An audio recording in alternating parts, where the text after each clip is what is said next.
What's up, guys? Hey, it was a couple people that asked. They said, hey, Aaron, you're putting out little bits and pieces about this whole property dispute. You're not giving a full description. So I thought I'd give you a full description so you know what I'm up against and why I'm getting so emotional about this. Our property here, if you pan around, Jake, to take a look, is, stay right there, is about a third of an acre, okay? So a third of an acre, I think we're about 100 across the front, and we're like 120 deep, let's call it. I'm just guessing at the numbers. I have the legal description. 100 by 125.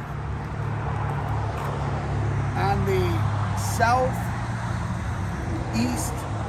southwest corner, here's the lot.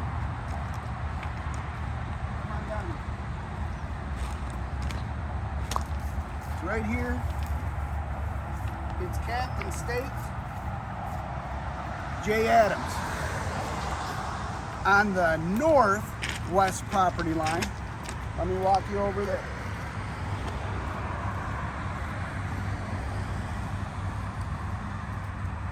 There's a state right up on Michigan Avenue. And I apologize, this will be a little longer. But if you're interested, I want you to know and follow what's going on because we're gonna post all these videos. So right here is my property corner on the northwest line. So heading towards the city of Howell from the I-96 bridge and follow them. That's also Captain State. Other than that, we go back about 125 feet. There's a little cut around the building. That's why this fence sits in. And we've been here since 2013. Let me show you how I know that. It's because we put the date in the sign. Ever since 2013, my business, small real estate company, local, and Panhandle Eastern have gone along terrifically. Panhandle Eastern, as you know, has all the gas lines in the ground behind us. They service them, they maintenance them, they do the whole shop. This isn't what it appears to be now. This was a 2-track up until about 9 months ago. 9 to 12 months, let's call it. Just a 2-track. I had this open because Panhandle never had any issue. They never created any issue for me operating my small real estate company. At the end of this 2-track was a gate that Panhandle would put their lock on. A lock that is exactly like this one.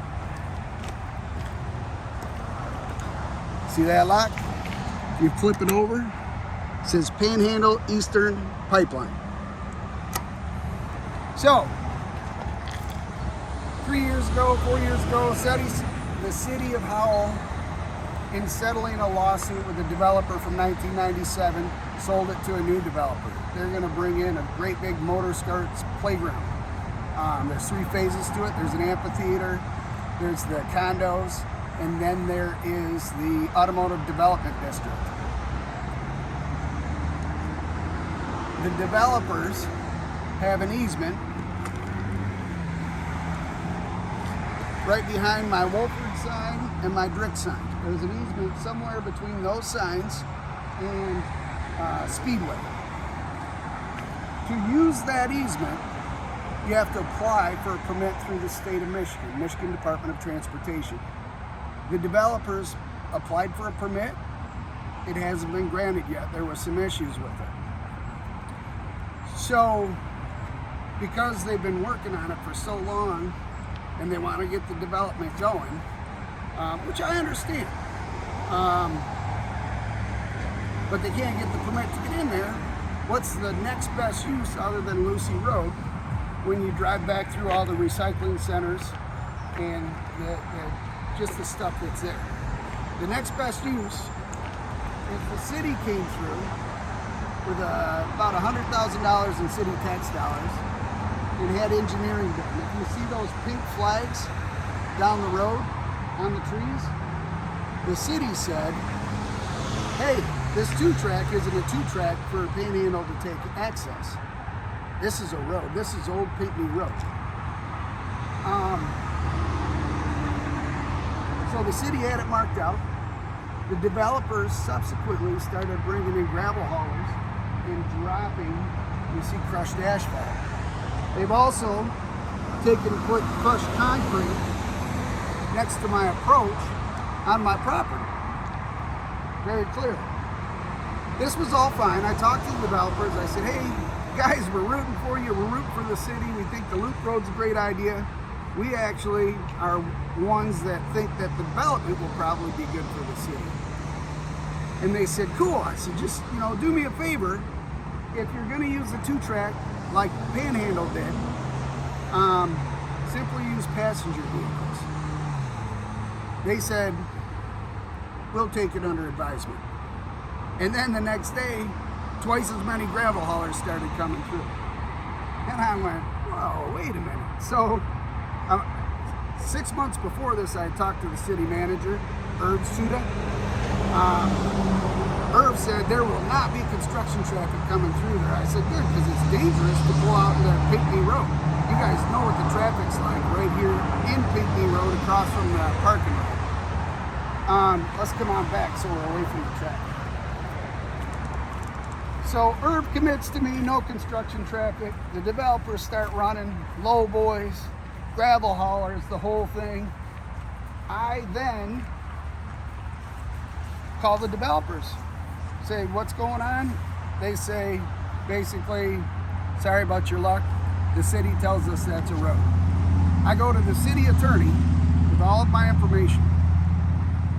And what my information consists of is, first of all, I did a FOIA request for all the information from the city so I could tell whether that was a road or not, whether they were making an accurate statement or whether they were,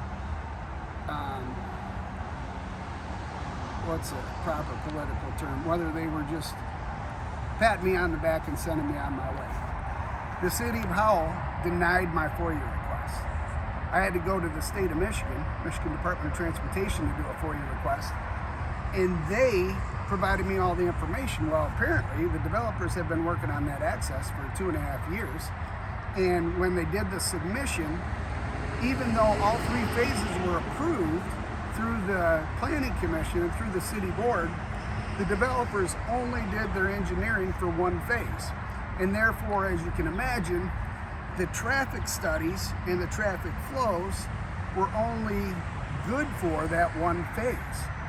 Yet when the state approves a curb cut, you can develop an amphitheater like Pine Knob and put in an automotive development district like you would find out in Livonia or Novi.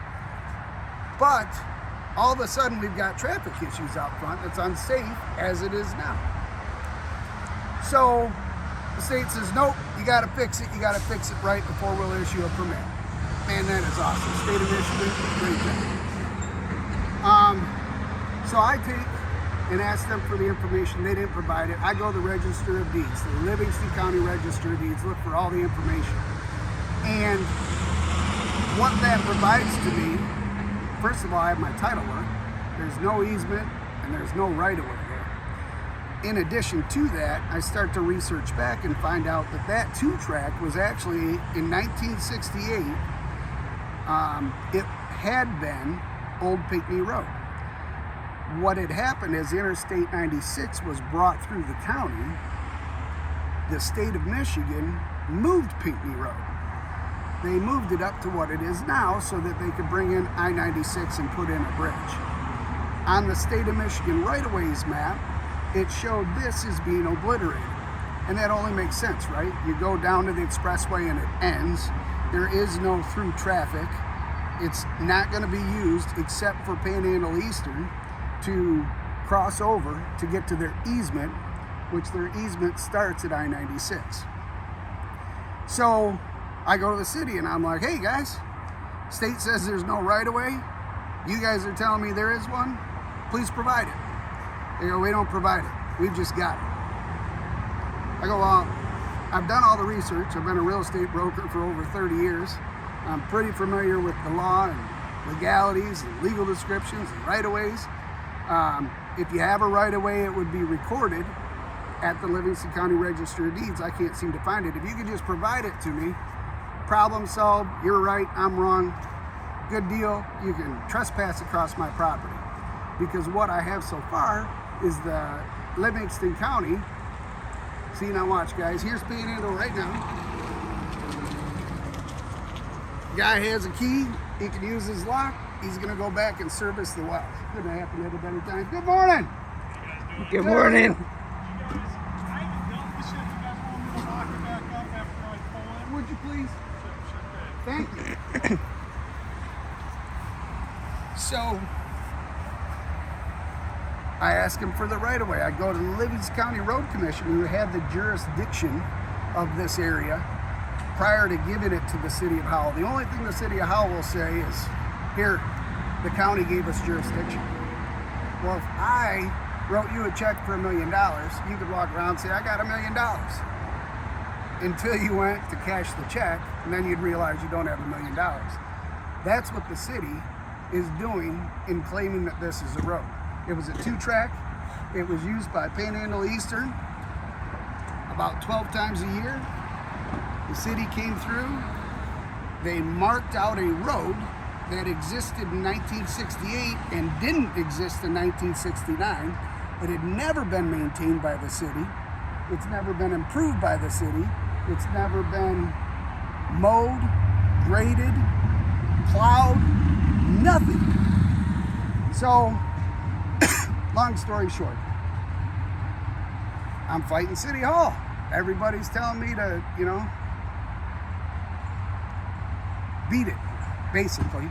I'm gonna have to put up with the construction traffic, and I'm going to have to deal with the fact that this is a road because they say it's a road. So what do? I put up 2 poles and a cable as instructed by legal counsel. I put up no trespassing sign. It's not authorized. I have copies of a private road easement agreement for Panhandle, which is exclusive only to Panhandle. Where he just turned is where their easement begins. This is my property. There's no right-of-way. There is no easement. There's one easement, which is 10 feet from Michigan Bell, which is right here to run some lines through. That's it. So all of a sudden, I put up my poles. The city comes over with a backhoe, pulls them out, and says, we're the city of Howell. I said, whoa, wait a minute. My property is in Marion Township. You have no jurisdiction here. The Livingston County Sheriff is the one who manages the law enforcement in this. And they said, we have a right-of-way. I said, will you provide it to me? You're the chief of police for the city of Howell. Please provide me the right-of-way. You're gonna have to talk to the city manager. Okay. City attorney sends me a letter, says, we pulled out your poles. They know that they're trespassing because I've asked them not to trespass on my property. I'm in Marion Township, they have no jurisdiction. I go get my poles, I put them back up. The next day, guys, at 8 o'clock in the morning, coming to work, and a city police officer shows up, Lieutenant or Sergeant Briggs, amazing lady, lots of good things to say about her. City workers show up, they've got a backhoe. They set up behind my cars and are gonna destroy my personal property again. That's the video that you watch. I'm gonna post other videos. I went in and talked to the police chief, asking him not to trespass. He sloughed me off. I talked to the DPW. I asked them not to trespass. They've sloughed me off. I've notified all of them that I'm in Marion Township, and they have no enforcement here. They have no right-of-way here. And if they do, to please provide it, yet they won't. So if you see me get emotional or a little fired up, let me just ask you this question. When you go home tonight and you're sitting on your couch, is it okay if the neighbor comes over and starts pulling out your flowers out of your flower bed? I mean, you might really like your flowers, but they could just tell you that they have jurisdiction to pull your flowers out. How about if they come and sit on your porch?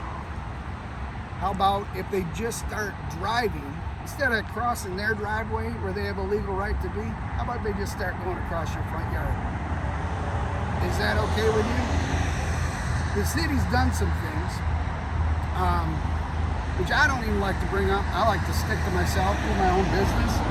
But they have done enforcement on houses that they deem to be unsafe. It's people who have lived in this town for 50, 60, 70 years. They've raised a whole family, and the house just got dilapidated. Rather than them coming in with a service to fix up the house and show compassion and appreciation for the local residents, they've taken them to court and they've made them tear down their houses.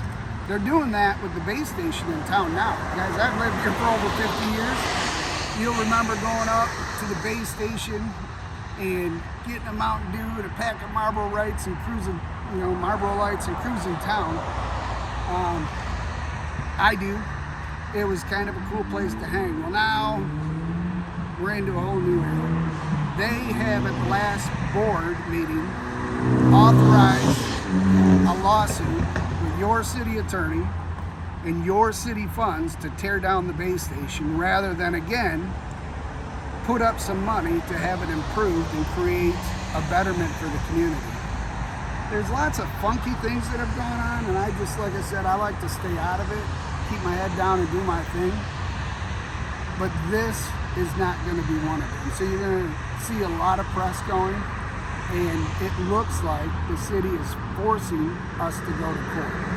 And I will not be quiet about this. This will make the national news.